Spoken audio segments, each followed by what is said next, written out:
tunjukkan mana bukit yang paling besar, biar kutimpakan mereka kepada penduduk yang membuli, mengusir kau itu. Maka langsung saya ambil pena, saya catat Gunung Kidul, Gunung Bromo, Gunung Kelut, Gunung Merapi, Gunung Sibaya. Ani cabutkan, ratakan mereka semua dengan tanah. Bismillahirrahmanirrahim. Assalamualaikum warahmatullahi wabarakatuh. Apa kabar bapak-bapak, ibu-ibu semua, sehat? Tidak ada ucapan yang paling hebat selain alhamdulillah. Kalau tidak diucapkan oleh khatib pada khutbah Jumat, batal solat Jumat. Kalau tidak diucapkan oleh imam saat solat, batal solat.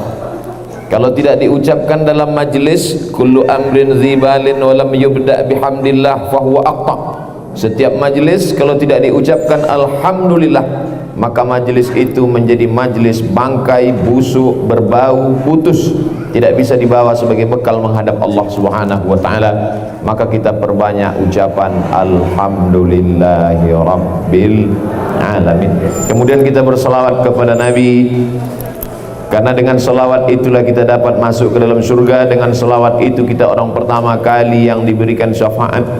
Aqrabu majlisan, orang yang paling dekat majlisnya dengan Nabi, maka orang yang paling banyak berselawat Allahumma salli ala sayyidina wa maulana wa syafi'ina wa dhukhrina Muhammad sallallahu alaihi wa alihi wa baraka wa sallam. Mudah-mudahan kita termasuk yang diakui sebagai umat Nabi Muhammad sallallahu alaihi wasallam. Kenapa Nabi ke Taif jalan kaki? Karena kalau dia naik onta, naik kuda, naik keledai, pasti orang kafir musyrik, Abu Lahab, Abu Jahal, Abu Sufyan curiga dan akan menangkap, karena mereka sudah mengawasi. Nabi sudah berdakwah selama 10 tahun.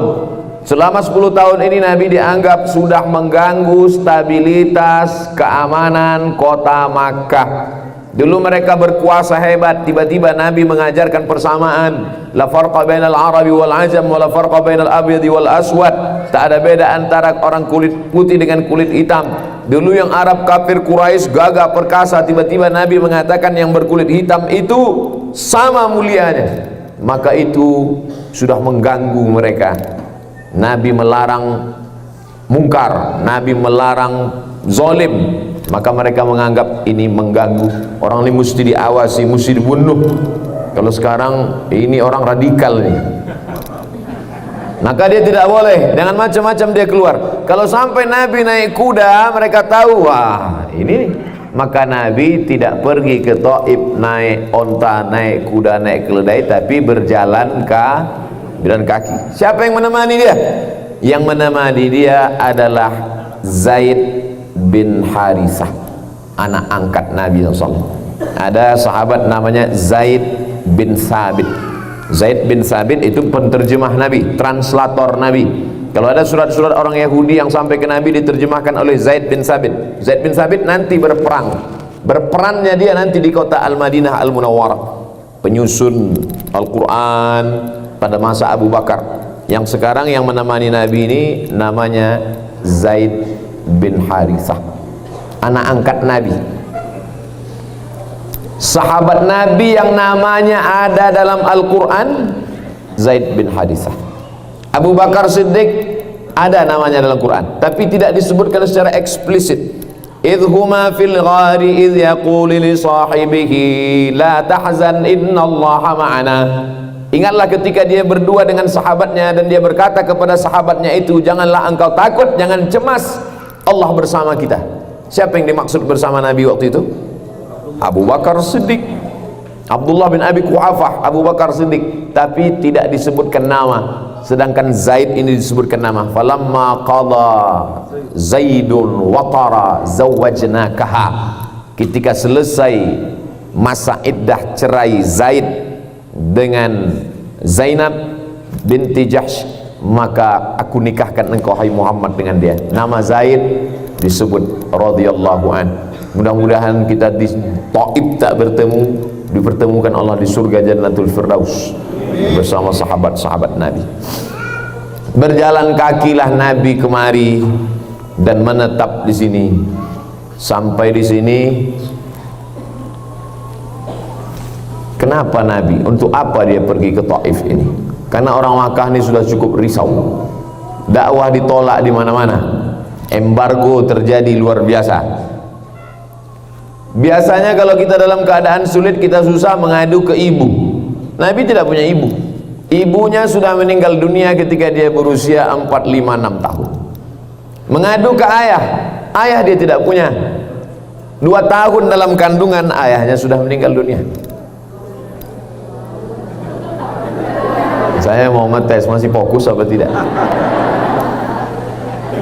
Walamma tamma min hamlihi syahrani ala ashhuril aqwalil marwiyah, ketika 2 bulan dalam kandungan ibunya, tufiya bil madinatil munawwarati abuhu Abdullah, meninggal bapaknya Abdullah di kota Al-Madinah Al-Munawwarah dalam perjalanan dagang. Kisah itu diceritakan dalam syair yang ditulis oleh Imam Abu Ja'far Al-Barzanji, dalam syair Barzanji yang selalu dibaca ketika mengayun anak akan akikah, akan walimah nikah, diceritakan itu selalu. 2 bulan dalam kandungan, ayahnya sudah meninggal. Lahir ke atas dunia, ibunya pula meninggal. Dibesarkan oleh kakek Abdul Muthalib. Abdul Muthalib pun tak lama meninggal. Maka yang paling sayang kepada dia adalah pamannya. Siapa namanya? Abu Talib. Abu Talib pula meninggal dunia. Dulu mereka tidak berani mengganggu Nabi. Jangan ganggu Abu Talib, karena Abu Talib anak Abdul Muthalib, Abdul Muthalib anak Hashim, Hashim anak Abdi Manaf, Abdi Manaf anak Qusay, Qusay yang pertama kali membangun Darun Nadwah, rumah yang paling besar, lembaga adat, tempat parlemen berkumpul di kota Makkah, itu dibangun oleh Qusay. Abu Talib, anak Abdul Muthalib, anak Hashim, anak Abdi Manaf, anak Qusay. Qusay keturunan dari Adnan, Anan keturunan dari Ismail, Ismail anak kandung Ibrahim alaihissalam. Bangsawan, tak ada yang berani mengganggu dia. Tapi begitu meninggal Abu Talib, satu benteng hilang. Ketika Nabi turun kedinginan dari Jabal Nur, siapa yang menyelimuti Nabi? Khadijah. Ya ayyuhal muddathir, hai orang yang berselimut, bangun, fa'anzir, beri peringatan. Tapi ternyata yang memberikan selimut ketika Nabi SAW dituduh tukang sihir, siapa yang membangkitkan semangat dia? Khadijah. Khadijah dengan Abu Talib meninggal di tahun yang sama, tahun ke-10 kenabian. Di bulan Syawal Nabi ke sini. Tak ada lagi tempat mengadu. Ayah tak ada, emak tak ada, kakek tak ada, paman tak ada, istri tak ada. Anaknya 3 orang laki-laki meninggal semuanya ketika Nabi masih hidup. Maka tak ada tempat mengadu. Mungkin agaknya orang Taif inilah menjadi pelipur lara. Agak-agaknya orang Taif inilah, karena Taif ini cuacanya lebih sejuk, Taif ini lebih subur. Sayur-sayur yang kita lihat segar itu datang dari Taif. Berharap kepada kebaikan kelembutan orang Taif, datanglah Nabi kemari dengan berjalan kaki. Nama sukunya Thaqif, nama kampungnya Taif. Nama kampungnya Taif, nama sukunya Thaqif. Jangan nanti pulang cerita di kampung, kami kemarin sampai ke Thaqif, nama sukunya Taif. Nama kampungnya Taif, nama sukunya Thaqif. Hanya tinggal satu harapan. Ayah tak ada, ibu tak ada, anak tak ada, istri tak ada, keluarga tak ada, paman tak ada, kakek tak ada.